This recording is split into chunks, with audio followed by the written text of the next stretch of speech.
우리가 세상을 살아가면서 그저 우리에게 먹고 그리고 입고 이처럼 살아가는 것이 넉넉하고 거기에다가 우리가 건강과 그리고 평안까지 겹친 삶이라고 한다면 아마도 최상의 행복이라고 말할 수 있습니다. 그런데 그와 같은 조건들이 골고루 다 갖추고 산다라고 하는 것이 사실 쉽지는 않습니다. 예를 들면 돈은 있는데 건강이 나쁘다든지,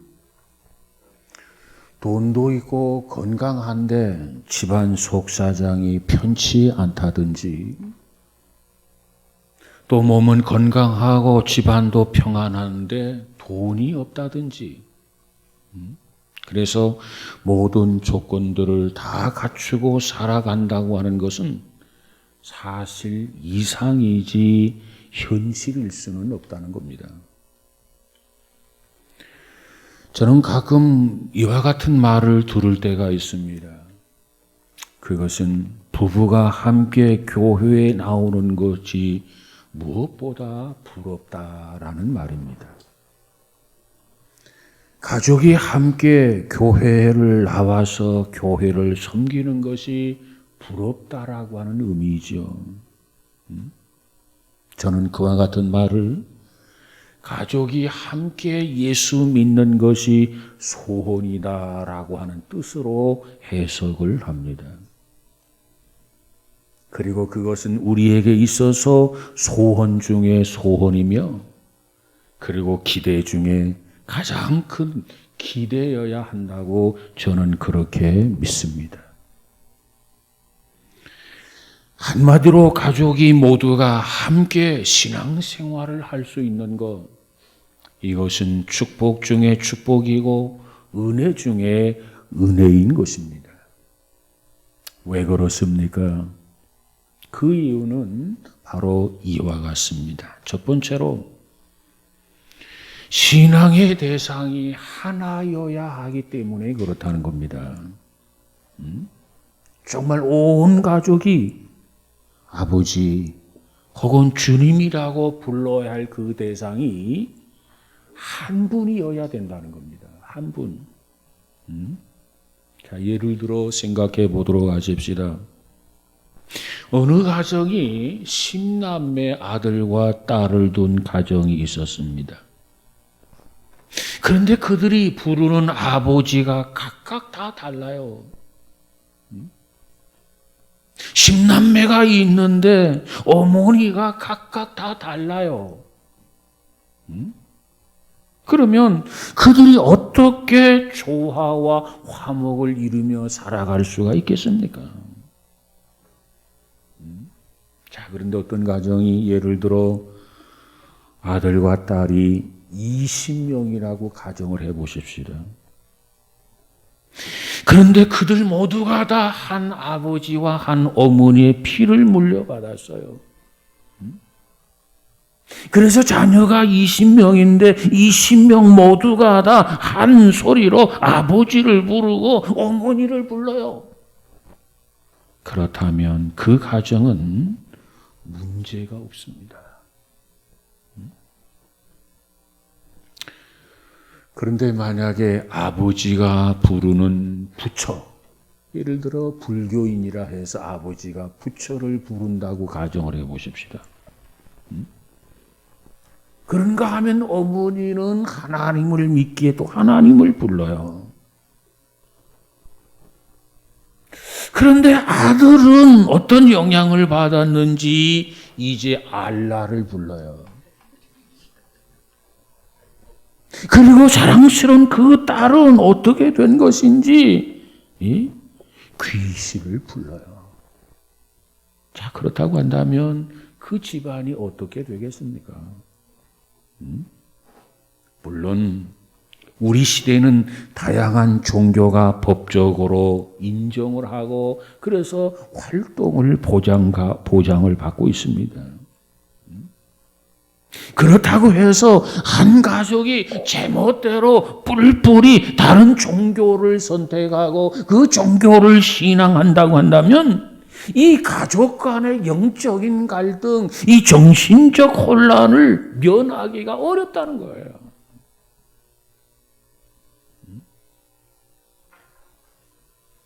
그렇습니다. 신앙의 대상이 하나이어야 합니다. 그 다음에 두 번째로는 우리 모두 가족이 가는 곳이 같아야 된다는 겁니다. 모든 종교는 궁극적인 목표가 있어요. 목적이 있어요. 추구하는 이상이 있다 그 말이에요. 그러므로 한 가족이라고 한다면 가족 모두가 다 가는 곳이, 추구하는 곳이, 목적지가 같아야 된다는 겁니다. 자, 예를 들어 생각해 보십시다. 어느 가족이 모처럼 소풍을 떠나기로 마음을 먹었어요. 그리고 밤새도록 준비를 했어요. 마음이 들떠 있어요. 그리고 날이 밝자 배낭을 맨 가족들이 대문 밖으로 나갑니다. 그런데 떠나는 목적지가 다 달라요. 그저 한 사람은 나는 관악산으로 가겠다. 그러더니 또 한 사람은 나는 청계산으로 갈 거야. 그러더니 또 한 사람은 나는 수리산으로 갈 거야. 그리고 또 다른 사람은 말하기를 아니 나는 제주도 한라산으로 갈 거야. 고집을 부립니다. 우리 같이 가자. 아니요. 고집을 부린단 말이에요. 그렇다면 어떻게 되겠습니까? 문제는 한 곳을 정해놓고 이렇게 준비했다고 한다면 문제가 없었을 거예요. 그런데 목적지를 준비하지 아니하고 목적지를 정하지 아니하고 준비한 게 문제예요. 여러분, 만일에 그와 같은 집이 있다고 한다면 이미 그 집은 화해와 일치를 잃어버린 집입니다. 오늘 우리들의 영원한 목적지는 어디입니까? 영원한 궁극적인 목적지는 어디입니까? 정말 하나님의 나라예요. 하나님의 나라. 주께서 예비하신 하나님의 나라, 저 천국이란 말입니다. 그렇기 때문에 우리 모든 가족들은 모두가 다 그곳에 함께 가야만 합니다. 그런데 누구는 지옥 가고 누구는 천당 가는 거 그저 가족 관계가 아닙니다. 그러므로 가족이라고 한다면 모두가 다 함께 가는 곳이 같아야 된다. 행복한 가정이에요. 그 다음 세 번째로는 사는 방법이 같아야 한다는 겁니다. 자, 신앙의 대상이 하나일 뿐만 아니라 추구하며 가는 곳이 같아야 되고 그리고 하루하루 살아가는 사는 방법, 삶이 같아야 된다 그 말이에요. 우리 기독교가 제시하는 가정생활, 사회생활 규범은 이렇습니다. 경건하게, 절제하면서, 근면하면서, 서로 협동하면서 살아가야 된다. 그러니까 기독교의 가정이라고 한다면은 부정, 불법, 불의, 낭비, 사치, 불화가 끼어들 수가 없는 거예요. 진정한 믿음의 가정이라고 한다면, 정말 하나님을 섬기는 가정이라고 한다면 온 가족 모두가 이처럼 사는 것이 같아야 된단 말이에요. 그런데 남편은 근검하고 근면한 삶을 살기 위해서 노력을 합니다.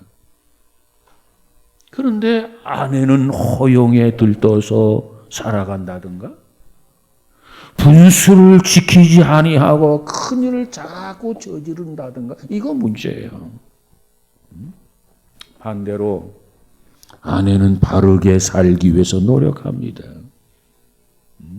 그런데 남편은 속을 못 차리고 있단 말이에요. 못된 짓을 자꾸 저지르고 뒤풀이 한단 말이에요. 그렇다고 한다면 그와 같은 가정은 어떻게 됩니까? 수렁에서 헤어나기가 어려울 것입니다. 여러분, 그래서 정말 우리 모두는 정당하게 일을 하고 열심히 일해서 번 돈을 가지고 바르게 살아가는 것이 우리 기독교 생활윤리예요. 생활윤리. 그런데 일은 안 하고 그저 잘 먹고 잘 살고 잘 논다면 그것은 불안당과 같은 인생인 겁니다. 불안당이 불안당. 무엇보다도 하루빨리 열심히 일하는 사람들이 대접받고 행세하는 그런 사회가 되어야만 합니다. 우리가 평생을 일을 해도 사실 내 집 한 칸을 마련하기가 쉽지 아니한 이 현실 속에서 정말 열심히 일을 하고 땀방울을 흘리면서 살아야 되는데 그렇지 아니하고 소위 투기라는 변칙적인 방법을 통해서 천문학적인 부를 누린다고 한다면 그것은 부끄러운 사회, 그 부끄러운 사회 풍토가 빨리 없어져야 된다 말이에요. 이것이 우리가 추구하는 세상입니다. 그렇습니다. 가족이라고 하는 것은 함께 살고 함께 가는 사람이 가족이에요. 그러려면 우리는 무엇보다도 신앙이 같아야 됩니다. 같아야 돼요. 믿음의 대상이 같아야 된단 말이에요. 그런데 오늘 본문에 보니까는 한 가정이 등장하게 됩니다. 이 모범적인 가정으로 등장하고 있어요. 그 가정이 어떠한 가정입니까? 빌립보 지방에 살고 있는 가정입니다. 그 가정은 자주 장사를 하고 있던 누디아라고 하는 소시민 보통 사람의 가정이었습니다. 이 가정이 어떻게 등장하게 되느냐면 사도 바울이 제2차 전도 여행을 하게 되는데 마게도냐 지방을 방문하게 됩니다. 그 마게도냐 지방은 어떠한 지방이냐면은 유럽 선교에 있어서 교두부 위치에 있는 그런 지역이었습니다. 그러니까 유럽 선교를 염두에 두고 있는 바울에게는 이 마게도냐라고 하는 이 지역이 대단히 중요한 지역이었다는 겁니다. 그리고 거기서 맨 먼저 방문하게 된 곳이 빌립보 지방을 방문하게 된 겁니다. 그런데 문제는 지금처럼 도처에 교회가 세워져 있는 상황이 아니에요. 바울에게 있어서 어떤 연고가 있어서 그 연고를 따라서 그곳에 들어간 것도 아닙니다. 교회가 하나도 세워져 있지 않아요.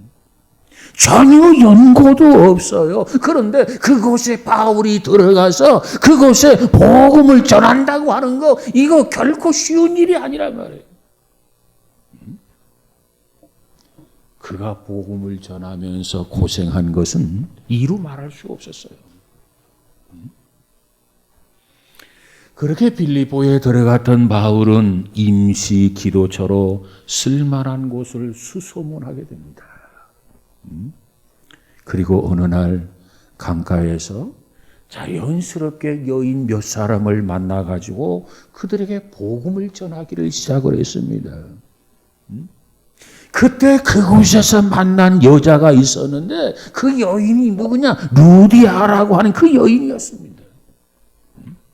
그런데 오늘 본문 15절에 가서 보니까 뭐라고 말합니까? 그와 그 집이 다 세례를 받았다. 이렇게 말씀하고 있어요. 이 루디아와 그의 가정은 유럽 선교에서 얻은 최초의 신자였습니다. 그리고 그들은 세례를 받았어요. 이와 같은 그의 가정을 통해서 우리가 배워야 할 그런 교훈들이 있다는 겁니다. 그러면 루디아라고 하는 이 여인은 어떠한 신앙을 가졌고 어떠한 삶의 태도를 가지고 살았는가, 그 점에 대해서 몇 가지만 한번 나눠보려고 합니다. 먼저 루디아는 어떠한 신앙을 가졌습니까? 하나님을 공경했더라 그랬어요. 오늘 본문 14절에 보니까 직업은 자조장사였고 집은 두아디라 성에 있었더라 하는 겁니다. 그러면서도 그는 하나님을 공경했더라. 하나님을 섬기는 믿음이 있었다는 거예요. 믿음. 하나님을 공경하는 경건한 태도를 지녔다는 겁니다. 오늘 우리도 이 여인처럼 하나님을 섬기는 우리의 믿음이 있어야 되겠고, 그리고 하나님을 공경하는 경건한 태도가 우리 모두에게 있어지기를 주님의 이름으로 축복합니다. 여기서 공경이라고 하는 것은 말 그대로 높이고 받드는 거예요. 이게 공경입니다. 사람을 보면은요, 사람의 심성이 곱고 아름다울수록 다른 사람을 높이고 칭찬하는데 인색하지 않아요. 그런데 우리의 마음이 고와야 되는데 곱지를 못하고 굽어 있는 사람이 있어요. 우리의 심성이 뒤틀려 있는 사람이 있다 그 말이에요. 이처럼 우리의 심성이 뒤틀려 있고 굽어 있는 사람은 남을 칭찬하기보다는 헐뜯고 비난하고 공격하기를 즐겨하게 됩니다. 그래서 사람의 상태, 그 상태를 보면 이 사람이 심성이 고운 사람이구나, 순수한 사람이구나, 온전한 사람이구나. 아니, 이 사람의 심성이 뭔가 굽어 있는데, 뒤틀려 있는데 예측이 가능하다는 겁니다. 이와 같이 하나님을 섬기는 태도도 그 사람의 심성과 깊은 관계가 있어요. 고운 마음씨를 가지고 있는 사람은 하나님을 섬긴다 할지라도 하나님을 곱게 섬긴다 말이에요. 여러분, 우리 모두에게 이와 같은 은혜가 있어지기를 주님의 이름으로 축복합니다. 루디아는 마음씨가 고운 여자였어요. 그래서 그 고운 마음씨를 가지고 하나님을 공경했다는 겁니다. 여러분, 우리 모두도 순한 마음을 가지십시다. 우리 모두도 부드러운 마음을 가지십시다.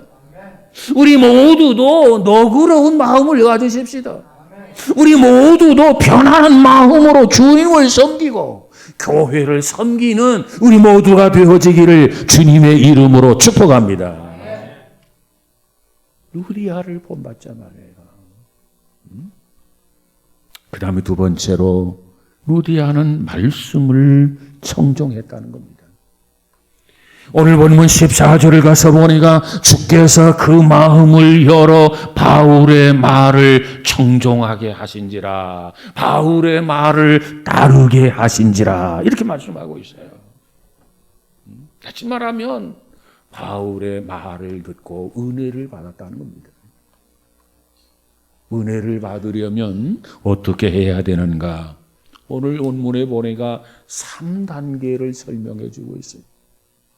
여러분, 우리가 바울처럼 바울이 말하는 그 말씀을 정종해서 루디아가 은혜를 받은 것처럼 우리도 정말 은혜를 받으려면 어떻게 해야 하는가?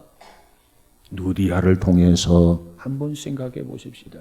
첫 번째, 은혜를 받으려면 먼저 마음을 열어야 됩니다. 마음이 닫혀져 있으면 은혜를 받을 수가 없어요. 상담하는 가운데 가장 상담하기가 어려운 사람이 어떤 사람이냐면은 본질을 이야기하지 않는 사람이에요. 본체를 이야기하지 않는 사람이에요. 그저 외곽을 빙빙 도는 사람이에요. 전화 상담을 하건 내방 상담을 하건 상담자는 상담하는 온 사람은 상담자에 대한 신뢰감이 있어야 돼요. 그래서 이 내담자는 상담자에게 마음을 활짝 열고 자기의 상태를 다 털어놓아야 돼요. 그런데 마음이 두 겹, 세 겹을 포장하고 자기의 속내를 드러내지 않는 거예요. 변죽만 울리고 있어요. 그렇다고 한다면 상담을 통해서 아무런 것도 해결할 수가 없습니다. 아니, 불가능한 거예요. 마찬가지예요. 우리 신앙생활도 하나님과의 만남도 마찬가지라는 겁니다. 정말 우리가 믿음으로 살기를 원한다면, 하나님의 말씀대로 살기를 원한다면 무엇보다도 우리의 마음을 먼저 열어야 된다는 겁니다. 우리의 마음을 연다고 하는 것은 무슨 의미냐? 하나님을 신뢰하라는 거예요. 그리고 그 하나님 앞에 나의 모든 것을 맡긴다는 겁니다. 그래서 내 마음속의 형편, 내 마음속의 속사정, 내 마음속의 상황 모든 것을 남김없이 다 쏟아놓아야 돼요. 그걸 의미합니다. 이처럼 마음과 마음이 만나는 것이 중요해요. 그래서 하나님 앞에 마음을 열어야 된다. 잠언서 23장 26절에 가보니까 뭐라고 말합니까? 내 아들아 내 마음을 내게 주며 그랬어요. 너의 마음을 나에게 달라고 말이에요. 하나님 앞에 다 쏟아 놓으라는 겁니다. 마음을 다 드러내라는 거예요. 하나님 앞에 감추고 숨기는 것이 아니라 하나님 내 마음이 이렇습니다. 하나님 내 심령이 이렇습니다. 나의 상황이 이렇습니다. 다 하나님 앞에 내려놓으라 도와라는 거예요. 그래야 은혜 받을 수 있기 때문에 그렇습니다. 이처럼 루디아는 마음을 열었더라. 그 다음 두 번째 단계가 있어요. 이 두 번째 단계는 뭐냐? 은혜를 받으려면 말씀을 들어야 됩니다. 와, 믿음은 들음에서 나기 때문에 그래요. 하나님의 말씀을 듣지 아니하면 은혜를 받을 수가 없어요. 여러분, 우리가 하나님의 말씀을 들어도 그 말씀을 입체적으로 들으시길 바랍니다. 이게 무슨 소리냐? 귀로 듣고 눈으로 보면서 들으라는 거예요. 여러분 보세요. 눈으로 보고 귀로 듣고 마음으로 아멘 하면서 들을 때 그 말씀이 우리 안에 꽂히는 거예요. 꽂혀야 내 자신에게 영향을 줘요. 네? 그렇지 아니하면 그 말씀을 들으면 들은 것으로 끝이라. 변화가 없어요. 행동이 뒤따를 수가 없단 말이에요. 은혜가 안 된단 말이에요. 여러분, 우리가 모처럼 영화관에 갔어요. 그러면 두 눈을 부릅뜨고 열심히 스크린을 보면서 음성을 들어야 마음에 감동이 오는 거 알겠습니까? 그런데 영화관에 가서 두 눈을 딱 감았어요. 그리고 영화 감상하는 사람이 있습니까? 없어요. 자, 그런가 하면 오페라 하우스에 갔어요. 이 오페라를 관람하는 사람이 눈을 딱 감고 귀마개를 가져다가 귀를 틀어막고 그리고 오페라를 감상하는 사람, 관람하는 사람 있습니까? 아니, 없어요. 그러려면 뭐로 가요? 그러려면 영화관에 갈 필요도 없고 오페라 하우스에 갈 필요도 없단 말이에요. 그러므로 우리는 하나님의 말씀을 듣는데 우리의 눈으로, 우리의 귀도, 우리의 마음도, 심지어 우리의 손도, 우리의 자세도 모든 걸 다 통원을 해서 입체적으로 하나님의 말씀을 들어야 그 말씀이 살아있는 말씀으로 나의 심령에 꽂히고 그 말씀이 역사하고 나의 삶이 변하고 열매 맺는 거예요. 이와 같은 은혜가 우리 모두에게 있어지기를 주님의 이름으로 축복합니다. 그 다음 세 번째 단계는 은혜를 받으려면 따르는 단계입니다. 오늘 본문에 보니까 청종했다, 따랐다 그랬어요. 청종했다, 청자는 무슨 말인가? 들었다는 얘기죠. 종은 무슨 말입니까? 따른다는 의미예요. 다시 말하면 마음을 열고 하나님의 말씀을 입체적으로 들었고 그리고 그 말씀을 그대로 실천했다는 거예요. 실천. 이게 중요합니다. 오늘 우리의 약점이 있어요. 어떤 약점이 있습니까? 듣는 것보다도 따르는 것에 약점이 있어요. 듣는 것은 잘 발달되어 있어요. 귀가 양쪽에 있어서 잘 들어요. 근데 문제는 따르는 것이 약해요. 많은 사람이 듣기는 듣는데 따르지는 않아요. 듣는 것으로 끝 따라야 되는데 그게 아쉬워요. 여러분 정말 듣는 대로 따른다고 한다면 듣는 대로 실천한다고 한다면 세상에 뭐가 문제가 되겠습니까? 가정교육이 문제가 될까요? 자녀교육이 문제가 될까요? 문제될 게 없어요. 왜 문제가 되느냐? 듣기는 듣는데 실천하지 않아요. 듣기는 듣는데 따르지를 않아요. 이게 문제라는 겁니다. 자, 믿음의 조상 아브라함이라는 사람이 있어요. 이 아브라함은 하나님의 말씀을 들었고 그 말씀을 그대로 따랐습니다. 그의 아들 이삭이 있어요. 이삭은 아버지를 보면서, 아버지가 누구예요? 아브라함이에요. 아브라함을 보면서 그 아들 이삭은 그대로 아버지 뒤를 따랐습니다. 창세기 12장 14절 이하에 가서 보니까는 그런데 아브라함이 애굽으로 내려갔어요. 흉년을 피해서. 근데 그곳에 가서 보니까 참 자기 아내 사레라고 하는 이 아내가 너무너무 미인이라 이방인들이 자기를 죽이고 아내를 빼앗을까 봐 두려운 마음이 생겼어. 그래서 아브라함이 자기 아내 사레를 뭐라고 말합니까? 누이라고 속이고 거짓말을 했어요. 자기 아내를 떳떳하게 아내라고 말을 못한 거예요.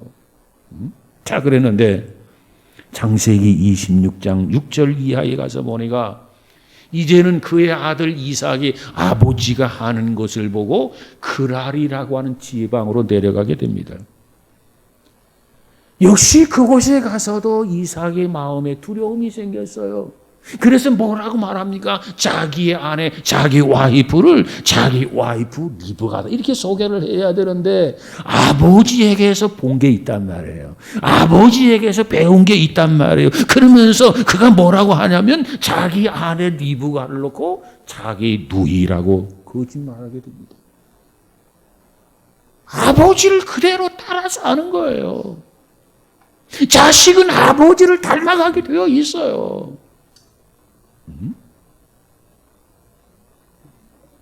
그래서 그런 말이 있잖아요.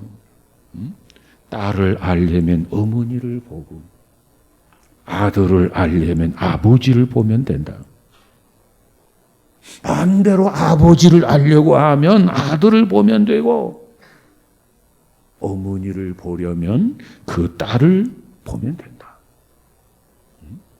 그렇습니다. 왜 그런가요? 자식은 부모를 닮아간다는 겁니다. 자식은 부모에게 배운다는 거예요.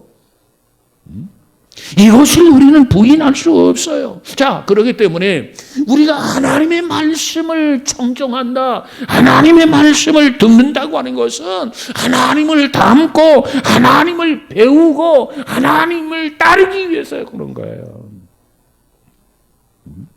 그래서 하나님을 말씀을 들어야 되는 거예요.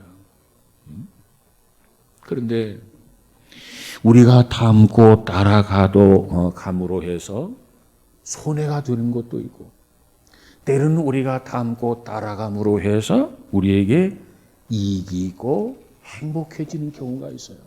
그런데 우리가 하나님의 말씀을 청종하고 우리가 하나님의 말씀을 따르게 되면 영원히 행복해지는 것을 믿으시기 바랍니다. 그러기 때문에 우리가 하나님의 말씀을 들어야 돼. 그 말씀대로 살아야 돼. 우리의 삶의 현장에 말씀대로 실천하게 된다면 반드시 우리가 영생을 얻고 행복해지게 되는 것을 믿으시기를 바랍니다. 루디아가 이처럼 살았어요.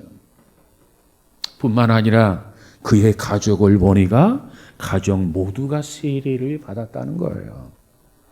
사도행전 10장 48절에 가면 보니까 고넬료와 그의 가족이 한날 세례를 받았다 그랬어요. 사도행전 16장 33절에 가서 보니까 빌립보 감옥의 간수 그의 가족이 세례를 받았다 그랬어요. 사도행전 18장 8절에 가서 보니까 회당장 그리스도보와 그의 집안 식구가 세례를 받았다 그랬어요. 이처럼 루디아의 집 가족 식구 모두가 다 한날 세례를 받았다는 겁니다. 가족 신앙에 꽃이 피기 시작했다는 거예요. 중요한 거지요. 구라파의 최초의 세례 교인이 누구냐? 루디아다. 그의 가족들이다. 얼마나 아름답습니까? 우리 한국 사람 가운데 최초로 세례받은 사람이 누구인가 찾아보니까 백홍준과 이응찬 등 4사람이 최초의 세례를 받았어요. 언제 받았느냐? 1879년 1월에 최초 세례교인이 되었습니다. 우리 교회를 보더라도 가족 전체가 세례받은 가정들이 있어요. 가족 전체가 세례를 받고 때로는 성가대로 봉사하고 때로는 교사로도 봉사하고 여러 가지 재직으로 중직으로 봉사하는 가정들이 있습니다. 이와 같은 가정들이 하나, 둘, 셋, 넷이 아니라 수를 셀 수 없을 정도로 많은 가정들이 일어나야 될 줄로 믿습니다. 그래야 하나님이 기뻐하고 우리 교회가 부흥되고 우리 교회가 든든하게 서가는 안양중앙교회가 되게 될 줄로 믿습니다. 세례문답을 하면서 이런 질문을 던졌던 적이 있었어요. 자, 세례받고 안양중앙교회를 언제까지 다니겠습니까? 이렇게 질문을 던졌어요. 그랬더니 대답이 참 다양하게 나오더라고요. 뭐라고 대답하느냐? 어떤 사람은 말하기를 형편이 되는 한 다니겠습니다.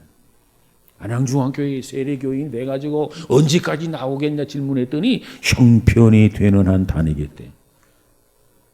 점수로 준다면 한 50점. 또 어떤 사람은 말하기를 안양에 있는 한 다니겠습니다. 조금 나 55점. 또 어떤 사람은 한국에 있는 한 다니겠습니다. 90점. 어떤 사람은 죽을 때까지 다니겠습니다. 됐다. 100점.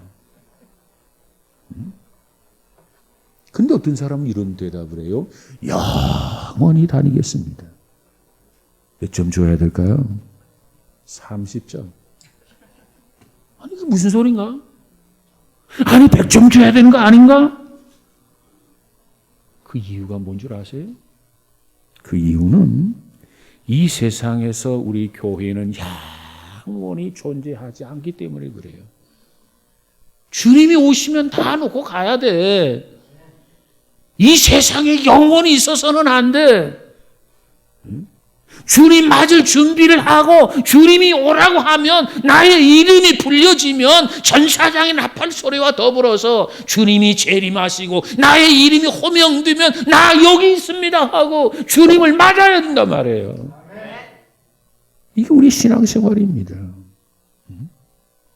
여러분, 가족 전체가 누디아의 가정처럼 세례를 받고 교회를 바르게 섬기고 건강하게 섬길 수 있는 믿음의 가정들이 다 되어지기를 주님의 이름으로 축복합니다. 그 다음에 바울을 섬겼다는 거예요. 오늘 본문 15절 보니까 만일 나를 주 믿는 자로 알거든 내 집에 들어와 유하라 하고 강권하여 있게 하니라 그랬어요. 누디아는 바울을 통해서 복음을 들었어요. 구원의 확신을 가졌어요. 그리고 주님이 눈에 보이고 주님이 그 옆에 계셨다면 주님을 모시고 싶어. 그런데 주님이 안 보여. 그러니까 주님 대신에 신앙의 표현으로 바울을 모시고 싶어 했습니다. 그래서 강권하여 자기 집에 있게 했다는 겁니다. 그의 뜻이 뭡니까? 강권하여 자기 집에 있게 하셨다. 그 의미가 뭡니까? 루디아는 그의 가정생활이 지금 당장에 바울을 모셔도 지금 당장에 우리 주님을 초청해서 모셔도 그 가정에 조금도 꺼리낄 것이 없는 그런 가정이라는 거예요. 그렇다면 여러분의 가정은 어떻습니까? 목사님이 신방하겠다고 그래요. 그러면 반응이 어때요? 조금 이따 오세요, 목사님. 치워야 돼요. 아니, 다음에 오세요. 뭔가 감추고 싶어요. 아니, 신방 안 해도 돼요. 정리해야 될 것들이, 부끄러운 것들이 너무 많아요. 그래서 못 받겠다는 거예요. 여러분, 우리의 믿음의 가정은 그런 가정이 되어서는 안 됩니다. 언제든지 준비되어 있고 언제든지 개방할 수 있고 언제든지 영접할 수 있는 그와 같은 가정, 이와 같은 믿음의 가정들이 되시기를 주님의 이름으로 축복합니다. 그래서 주님이 오신다면 아멘 주 예수여 어서 오시옵소서. 내가 얼마나 기다린 줄 아십니까? 내가 얼마나 사모한 줄 아십니까? 어서 오시옵소서. 이렇게 맞이해야 되지. 스탑! 30분만 계세요. 일주일만 계시다 오세요. 한 달, 1년만 계셨다 오세요. 그러다가는 영원히 모실 수가 없단 말이에요. 여러분이 5월 가정의 달을 통해서 우리의 가정들이 정말 루디아하고 가정과 같이 경건한 가정이 되어져서 하나님을 기쁘게 해드리고 영화롭게 해드리는 복된 성도들 우리 모두가 다 되어지기를 주님의 이름으로 축복합니다. 기도하십시다. 거룩하신 하나님 감사합니다. 우리의 가정들이 무엇보다도 믿음의 가정들이 되어지게 하여 주옵소서.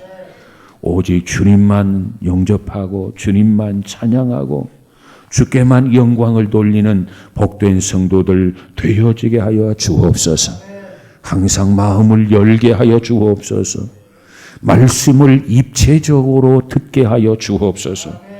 그리고 순종하고 따르면서 삶을 통하여 귀한 열매가 풍성해지는 복된 가정들 되어지게 하옵소서.